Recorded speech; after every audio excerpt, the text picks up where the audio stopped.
parmi les personnes derrière les micros, que ce soit du côté des frères ou des sœurs, des non-musulmans qui souhaiteraient poser une question? Nous en avons un du côté des frères, allez-y. Tout d'abord, je remercie énormément Dieu de m'avoir donné cette opportunité d'être ici. Je m'appelle Sundar Rajan et je suis originaire de la religion hindoue. Mais je ne fais pas de distinction entre musulmans, hindous ou chrétiens ou toute autre religion. J'ai une petite question. Dieu n'a pas de forme. Mais si nous allons dans un temple hindou, où, comme vous le savez, il y a différents noms pour les divinités, il y a différentes images, différentes statues. Vous le savez mieux que moi. Ma question est la suivante. Si je vais dans ce temple et que, par exemple, je traverse une difficulté ou un problème, si je vais dans ce temple et que je prie pour moi, est-ce que Dieu acceptera ma prière ou pas? C'est ma question. Le frère pose la question suivante. Dieu n'a pas de forme. Mais si je vais dans un temple et que je vénère des idoles, est-ce que Dieu m'exaucera? Est-ce que Dieu répondra à ma prière ou non? Frère, si vous lisez la Bhagavad Gita, la Bhagavad Gita est le livre le plus lu de très loin parmi toutes les écritures de l'hindouisme. Avez-vous déjà entendu parler de la Bhagavad Gita? Je connais certaines choses, mais pas tout. Si vous lisez la Bhagavad Gita, au chapitre 7, verset 20, il est dit que tous ceux dont l'intelligence a été volée par les désirs matériels vénèrent des demi-dieux, des faux dieux. Cela signifie que si vous êtes une personne matérialiste, vous vénérez de faux dieux, des demi-dieux.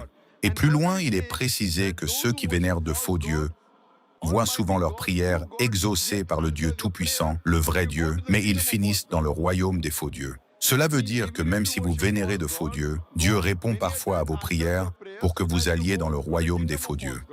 La même idée est mentionnée dans le Coran, dans la sourate Al-Baqarah, chapitre 2, verset 15, où Allah dit qu'il leur donne du répit, qu'il leur laisse une certaine liberté pour agir comme ils le souhaitent, afin qu'ils comprennent. Allah s'adresse ainsi aux hypocrites ou aux koufars, en leur permettant de s'égarer temporairement, afin qu'ils puissent réfléchir et comprendre.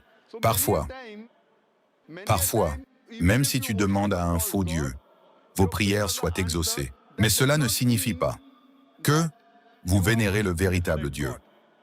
Parce que beaucoup de gens pensent, par exemple, de nombreuses personnes non musulmanes sont riches et mènent une vie luxueuse. Or, la richesse n'est pas un critère pour aller au paradis, un critère pour rentrer dans le Jannah. Le Coran dit clairement que la richesse est une épreuve. Tout ce qui vous arrive de bon dans votre vie peut être de deux choses. Soit une récompense de Dieu, soit une épreuve de sa part. Toute calamité qui vous frappe peut également être de deux natures, soit une punition, soit une épreuve. Ainsi, supposons que vous vénériez un faux Dieu, que vous alliez dans un temple et priez une idole. Ce n'est pas parce que votre prière est exaucée que vous adorez le vrai Dieu. En réalité, Dieu vous met à l'épreuve. Vous demandez la richesse, Dieu vous donne de la richesse. Il teste alors si vous suivez le chemin véritable ou non. Si vous lisez les écritures hindoues, la Bhagavad Gita est appelée le nectar des Védas. Parmi toutes les écritures hindoues, les Védas sont les plus élevés. Il existe deux types d'écritures, Shruti et Smriti. Shruti représente la parole de Dieu, tandis que Smriti est la parole des êtres humains. Parmi les Shruti, les Védas et les Upanishads occupent la plus haute place dans votre dogme. Si vous lisez le Chandogya Upanishad, chapitre 6, section 2, verset 1, il est écrit « Ekam Evad Vityam ». C'est une citation en sanskrit qui signifie « Dieu est un, sans second ». Si vous consultez le Svetashvatara Upanishad, chapitre 6, verset 9, il est mentionné que ce Dieu n'a pas de seigneur, qu'il n'a pas de parents. Le Dieu Tout-Puissant n'a ni supérieur, ni mère, ni père. Dans le Svetashvatara Upanishad, chapitre 4, verset 19, il est écrit « Natasya Pratima Asti ». Cela signifie qu'il n'y a aucune pratima de ce Dieu. Le mot sanskrit pratima signifie une image, une photographie, une peinture, un portrait, une idole ou une statue.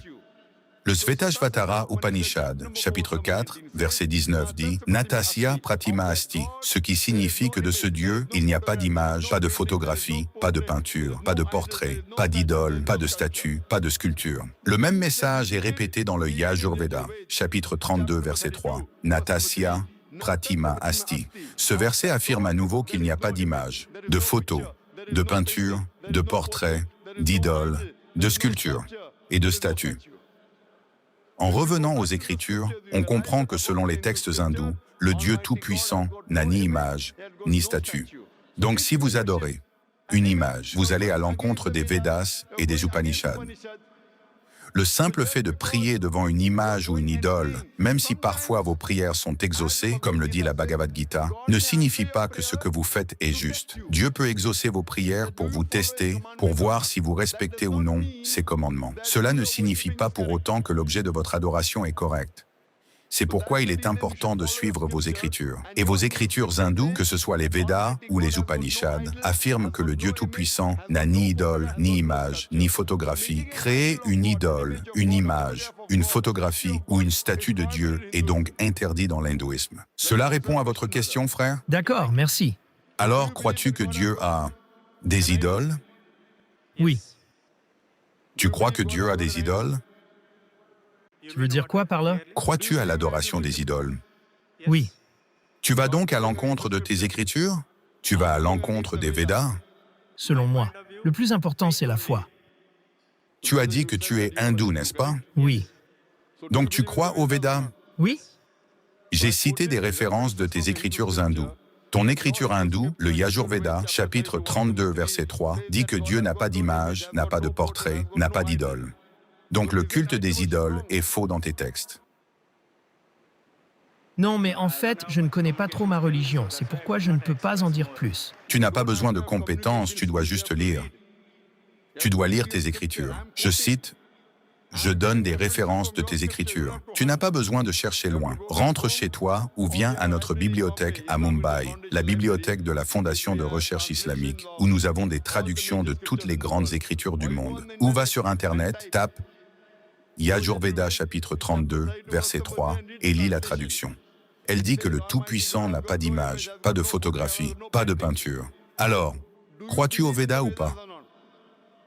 Oui, j'y crois. Donc si tes Védas disent que Dieu n'a pas d'idole, continueras-tu à aller au temple? Mais en fait, depuis mon enfance, j'y vais, donc. Supposons que ton père croit depuis son enfance que 2 plus 2 font 5. Croirais-tu toi aussi cela? Si on me l'enseigne depuis la primaire, alors je penserais la même chose. Si quelqu'un enseigne depuis la primaire dans un village que 2 plus 3 font 5 et qu'il vient te voir, diras-tu que 2 plus 2 font 5? Si c'est la première que je l'apprends, alors oui, je l'accepterai. Imagine ton fils va dans une école où on lui enseigne que 2 plus 3 font 5. Diras-tu, monsieur, pas de problème, continuez? Diras-tu cela? Non, non, non. Non, non, non, non, non, non, non, non. Regarde, regarde, regarde. Tu diras plutôt à ton fils que ce professeur t'a mal enseigné et qu'il a tort. Regarde, j'ai déjà appris que 2 plus 2 font 4, donc je ne peux pas enseigner à mon fils que 2 plus 3 font 5. Non, mais quand tu vas dans une école, est-ce que tu demandes au prof de maths s'il est bon avant de t'inscrire? Non. Donc, supposons qu'un professeur de mathématiques lui enseigne quelque chose de faux. Ne corrigeras-tu pas ton fils? Oui, je le corrigerai. Exactement, c'est pour cette raison que je te corrige. Parce que je t'aime, frère. Merci. Parce que je t'aime, je te corrige. Ce que tu dis va à l'encontre de tes écritures. Oublie ce que dit le Coran, oublie ce que dit la Bible. Si tu lis tes écritures hindoues, elles disent que Dieu n'a pas d'image, pas de photo, pas de peinture, pas d'idole. Donc, si tu pratiques le culte des idoles, tu vas à l'encontre des Écritures. Ce que je te demande, frère, c'est qu'aujourd'hui, quand tu rentreras chez toi, va sur Internet, tape Yajurveda chapitre 32, verset 3, Svetashvatara Upanishad, chapitre 4, verset 19, et essaie de lire la traduction. Et demain, Inch'Allah, reviens. Nous avons une session de questions-réponses demain à 9 h, à la même heure. Et, Inch'Allah, tu passeras en premier. Merci. Bienvenue sur la nouvelle chaîne de Dr Zakir Naik en français. N'oubliez pas de vous abonner à sa chaîne pour rester à jour sur ses dernières vidéos. Abonnez-vous pour accéder à des contenus exclusifs et rester informé. Rejoignez sa communauté en vous abonnant à sa chaîne. Soyez parmi les premiers à découvrir ses nouvelles vidéos en français en vous abonnant. Suivez ses aventures, ses tutoriels, ses conseils, etc. N'oublie pas de liker cette vidéo, de la partager avec tes amis et de t'abonner à sa chaîne pour ne rien manquer de ses prochaines aventures. Et si vous avez des questions, n'hésite pas à les poser en commentaire. Merci à tous. Et que la paix soit sur quiconque suit le droit chemin.